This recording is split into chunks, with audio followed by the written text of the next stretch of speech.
Pode entrar. Fica à vontade. Fica à vontade. Fazer a manifestação amanhã. Em favor da democracia. Da democracia mercado. Então, como das vezes tu pensar de modo simplista, né? Essa divisão aí entre esquerda e direita, né? Então tá, pode me chamar assim se quiser, né? De direitista. Eu não gosto muito do rock, porque para mim, assim como existem várias esquerdas, né? Tem o pessoal que defende Stalin, defende o genocídio, defende tudo pela revolução, e tem o pessoal mais light, bem mais light, né? Desde uma esquerda comunista, pós-comunista, que não acredita mais no comunismo, mas acredita em formas mais brandas de socialismo, e tem o pessoal mais ecologista, tem várias formas de esquerda, né? Então, da mesma forma, eu diria que existem várias formas de direita, né? Então, eu acho que isso já merece uma palestra à parte. Então, mas por que o motivo dessa palestra, né? Porque existe um debate, existe uma discussão sobre se o que ocorreu recentemente no Brasil, ainda está em curso, foi um golpe, né? Foi um golpe bem articulado, ou é um processo legal chamado de impeachment. Como o título da palestra está dizendo, né? A favor do golpe, que foi um título bem legal até, eu defendo a ideia de que não foi golpe nenhum. E eu vou tentar expor isso, né? A ideia é essa, né? Então é o seguinte, ó, tem uma frase aqui, uma mentira repetida 1000 vezes, né, que é uma frase do Goebbels, que foi o ministro da propaganda nazista na época do Hitler. Ele tinha uma frase que dizia assim, uma mentira repetida 1000 vezes pode se tornar uma verdade, ou torna-se uma verdade. Então essa frase que eu tirei desse site, que aliás eu adorei, não conhecia, por favor, né? Apios.com, eu não consegui ver o nome das pessoas, é uma coisa meio que anônima, né? E ele diz assim, uma mentira de um texto muito legal que depois eu passo nas referências. Uma mentira repetida 1000 vezes transforma-se em verdade.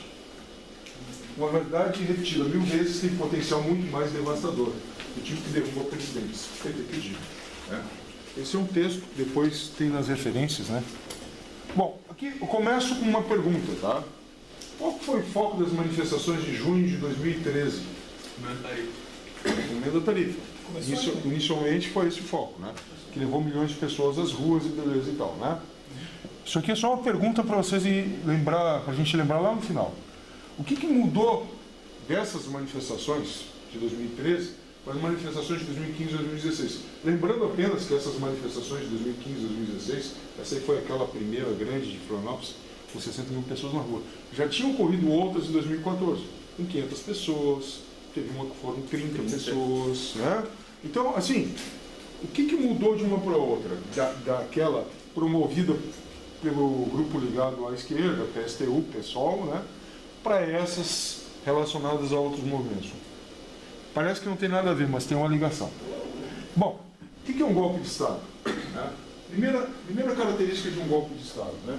Uma ruptura da instituição que existe. Instituição que deve respeitar as leis, principalmente a Constituição de um país. Existe um livro chamado Constituição, no Brasil o nome oficial é CFRB, né? Constituição da CRFB, Constituição da República Federativa do Brasil, e ele tem artigos específicos que falam do impeachment. Basicamente uma lei de 1950, sabia? Não é uma lei recente, é uma lei de 1950 o impeachment. Né? Ela pode contar com ou não contar com apoio popular. Isso aqui é interessante, ó, porque a gente pensa assim, o golpe de Estado é contra o povo. Não necessariamente, pode ser o povo a favor de um governo que derruba a instituição. Mas então está valendo? Não sei. Eu costumo dizer assim, tu não está gostando de uma lei, tu tem que mudar ela por vias legais. Porque se eu tomar força, porque eu não gosto de tem leis que eu não gosto, então vamos derrubar essa lei na marra, beleza, porque eu tenho força. Depois vai chegar um grupo mais forte que eu, também vai me derrubar. Se a gente fizer assim, a gente acaba justamente com a ideia de Estado de Direito, entendeu? Vai virar a lei mais forte, vai virar simplesmente a lei da seleção natural, como meu amigo aqui da camiseta estudou, Charles Darwin, né? É isso que a gente quer para a sociedade? Se for lei do mais forte, então não precisa nem estar discutindo nada disso, né? Geralmente o golpe de Estado tem uma participação militar, né? Que resulta numa tomada violenta do poder. Pode não ser o exército formal, pode ser um grupo dentro do exército, como já tivemos na história do Brasil, né? Um grupo dentro do exército que discordava da diretriz principal do Estado-Maior das Forças Armadas, né?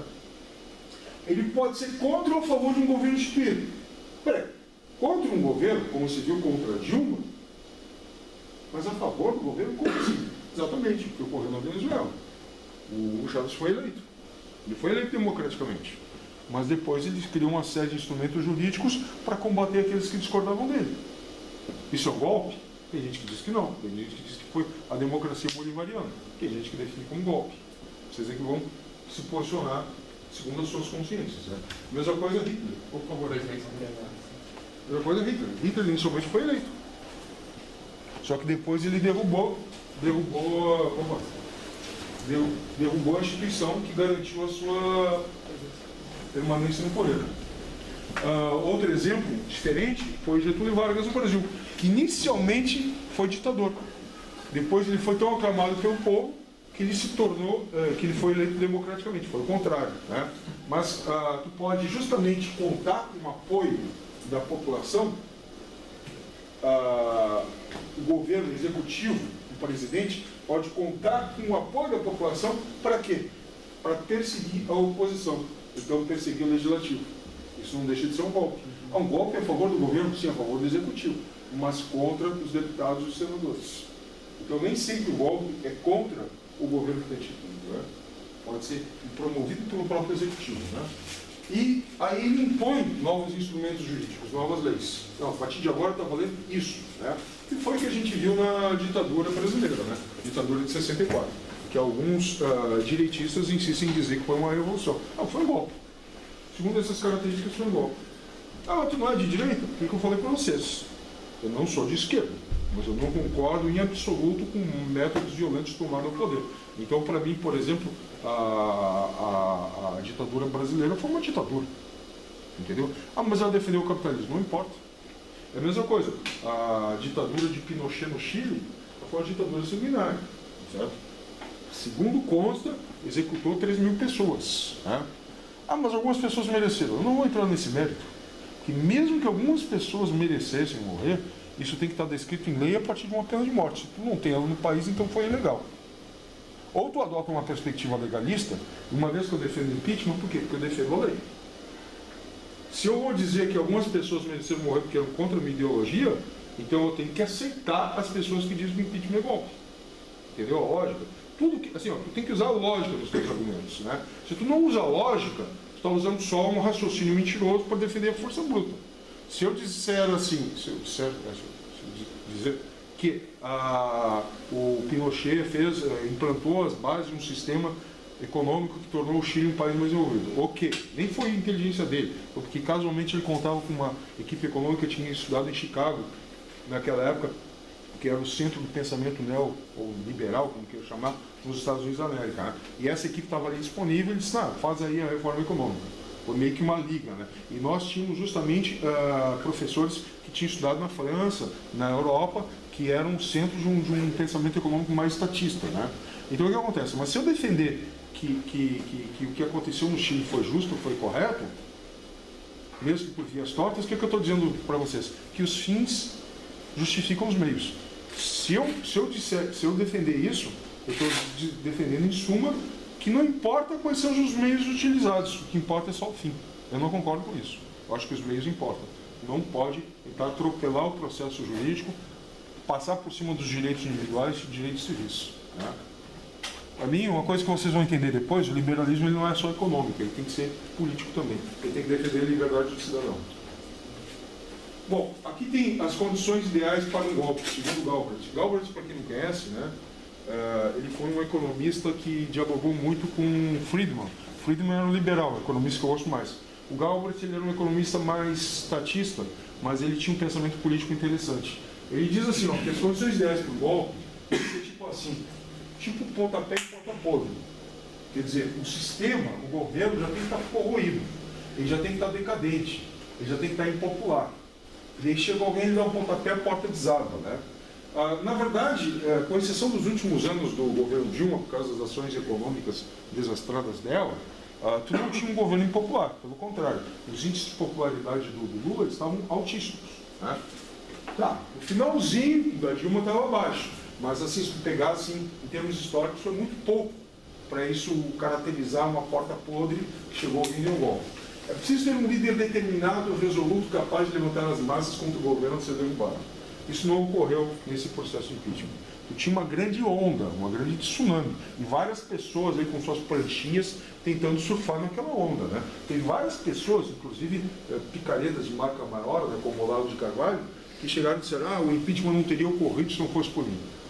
Sem vergonha, né? Ele tem vídeos dele falando que isso não ia dar em nada, que tinha que ser algo mais violento. Quantas vezes ele não disse, o PT só sai do Palácio Planalto abaixo de tiro? Aí, que tiro que foi dado? Entendeu? É loucura dele. Então tem o cara que ele mais apoia, que é o Bolsonaro, ele é um líder com essas características, mas sem o apoio popular. Digamos que ele tenha muitos votos, 100 mil. O que é isso perante milhões? Isso é o máximo que ele chega. E agora, inclusive, está se aproximando de uma ala religiosa para conseguir maior popularidade, né? Tomara que não consiga. É preciso ter uma massa disposta a se sacrificar até com a vida para a liderança golpista. Olha, eu participei de todas essas manifestações, tá? Eu vi muita gente empenhada, que deu sangue, deu de si. Mas assim, nós tínhamos ali muito famílias, crianças, idosos. Isso não caracteriza uma massa disposta a sacrificar até com a vida. Pode até ser que algumas pessoas ali, e eu acredito, né, pessoas jovens, mais inflamadas, talvez até eu, queiram fazer sacrifícios, mas não tem essa característica de uma massa revoltada, né? Então essas três características, segundo o Galbraith, não tinha para caracterizar esse processo de impeachment como golpe. Isso do ponto de vista social, né? Bom, agora uma observação que eu tive quando estava fazendo isso aí, né? Os golpes de Estado são normalmente relacionados a grupos ou movimentos de direita política, né? Isso é uma visão a partir do que tu lê em vários livros. Se tu pegar antes da Revolução Francesa, não existia a palavra golpe. Tinha a palavra revolução. Qualquer tomada violenta de poder era revolução. Depois da Revolução Francesa, passou a se ter aquela visão de que, mas isso é pelo povo, isso é por uma elite, daí começou a se diferenciar golpe de revolução. Tá? Mas isso é muito, muito nebuloso. Porque, tipo assim, a Revolução Russa, a Revolução de 1917, ela foi uma revolução golpe. Do ponto de vista do movimento social, tu vai dizer sem dúvida nenhuma que foi uma revolução social. Mas do ponto de vista de quem realmente ficou no poder, foi um golpe. Por quê? Porque tu acabou abandonando os princípios do comunismo segundo o que estava escrito. Não, mas o Marx falava em ditadura do proletariado. É verdade. Mas vários outros manifestantes que estavam ali queriam... A revolução ela começou com os soviets, com a organização dos soldados e camponeses fazendo reuniões, que em russo se chama soviets. Isso aí foi abolido totalmente. Ficou só uma cúpula dirigente no partido. Então, a diferença entre golpe e revolução é que é muito nebulosa. Já entre golpe e impeachment é bem diferente. Mas entre golpe e revolução está muito próximo, né? Agora, olha só que interessante. Se nós observarmos bem, em países capitalistas envolvidos, não tem histórico de golpe. Qual golpe ocorreu nos Estados Unidos? Me diz um. Qual golpe ocorreu na Suécia? Qual golpe tu já viu na... Bom, a França teve, né? Mas isso antes dela se tornar um país capitalista. Isso na Idade Média lá. A Unidade Moderna. Qual golpe tu teve na Alemanha? Entendeu? Teve na época de Hitler. Mas assim... Então, a partir do momento que esse país entra na economia de mercado, não tem mais golpe. Agora, o que a gente percebe de golpe de direita são economias fortemente estatizadas. Aqui, os militares definiam o que tinha que ser a política econômica, não eram empresas privadas. As empresas privadas que existiam eram definidas por ele. Os militares foram os que mais criaram empresas estatais, lembre-se disso, Eletrobras, Petrobras, tudo é empresa estatal. Né? E entravam algumas privadas, mas sob o comando deles. Bom, são nesses países onde grupos minoritários que não concordam com a alternância de poder que ocorrem os golpes. Entendeu? Mas o golpe é para defender o capitalismo. É para defender o capitalismo por um grupo que define quem são os capitalistas. Então é mais uma questão de poder de Estado não ser alternado, entendeu? Agora, por que nos países socialistas tu não via falar tanto em golpe? Porque os caras já estavam no poder, por que eles vão dar golpe? O golpe que tem é interno. Por exemplo, Mao Tse-tung na China. Mao Tse-tung fez a Revolução Cultural, na década de 60, eu acho, né? Ele tirou toda a cúpula antiga do poder e deixou só a dele. Aí o carinha que foi preso, Chiang Kai-shek, não, Deng Xiaoping, que foi preso, ficou 30 anos na cadeia, quando ele saiu, morreu Mao Tse-tung, o que ele fez? Ele fez essa revolução econômica na China. Econômica, não política. Porque politicamente a China continua uma ditadura, mas econômica. Tá? Então assim, quando tu tenta entender a realidade, direita, esquerda, malvado, bonzinho, golpe, impeachment, tu acaba não entendendo o que está acontecendo. Impeachment é um processo jurídico, né? Um parte político conduzido pelo Congresso Nacional. Eu deveria ter colocado negrito aqui, ó, porque essa parte aqui é muito importante. Ah, mas isso é político, interesse político. Claro que é interesse político. É a definição do que é impeachment, não é só jurídica. Ela depende de gostar ou não. Né? Se eu sou o último deputado, para fazer os 2 terços, para impeachar a Dilma, eu vou votar pelo impeachment, porque eu não gosto dela, não gosto do PT, não gosto da política econômica deles. Ah, e se fosse sei lá, pegar um cara mais liberal, sei lá, é um vendidinho total, né? Pegar um cara, pegar um cara mais digamos o Caiado, não sei, né? Assim, na minha visão, né? Se eu vou empichar o cara, só se tiver prova de crime de corrupção contra ele, né? Ou de mau uso da máquina pública. Agora, pela ideologia dele, não. Eu vou querer que o cara permaneça lá, que é a minha visão. É um processo político também, né? Agora, tem que ter base jurídica. A questão é, a Dilma cometeu crime de responsabilidade ou não cometeu? E tem uma lei para isso, entendeu? Isso aí é o que define tudo. Ah, eu não gosto dela, mas isso não é suficiente. Tem que ter algum fato, né? Quais são os 8 tipos de crimes? Isso aí está na lei 101, que é uma lei complementar de 1950. Aqui que eu botei de um modo mais didático, né? São os crimes, crime contra a União, contra o Estado brasileiro, contra o livre exercício do legislativo e do judiciário. Para mim, isso aqui também caracteriza. Na medida que eles compram os deputados, é um crime contra o legislativo. Só que é complicado, porque o legislativo aceitou, né? Acho que isso tem da OAB. Da OAB tem o poder. Contra o judiciário. Ora, se tu coloca sugere que o Lula seja ministro, só para ele não ser julgado no fórum comum, é um exigir de finalidade. Está na OAB também. Está na OAB. Para mim, está dentro. Mas o pedido que foi aceito, que é o da Janaína, Pascoal, não tem, do não tem. Guilherme, não tem isso aí, né? Contra o exercício dos direitos políticos e sociais individuais, acho que não, né? Segurança interna do país, eu acho que tu se juntar com Venezuela, tendo a Venezuela ingerindo os nossos negócios, formando uma associação latino-americana, bolivariana, os povos américos, não sei exatamente como é aquela sigla toda, a sigla é ALBA, mas não sei o nome completo, é uma ingerência nos assuntos internos do país, entendeu? Não é só uma questão econômica com o Mercosul, é uma questão política e militar, é mais do que isso. Eu colocaria aqui, né, mas não tem, que eu saiba, nenhum pedido colocando isso dessa forma. A probidade da administração, quer dizer, é contra a probidade da administração, não foi bem feita, isso vem de antes dela ser presidente, quando ela era conselheira da Petrobras, quando ela era ministra das Minas e Energia. Vocês já viram como é que é essa refinaria que foi comprada no Texas, a refinaria de Pasadena? Já viram ela? É tudo enferrujado. Oi? É tudo enferrujado. Tudo enferrujado, não funciona. Tem um funcionário lá.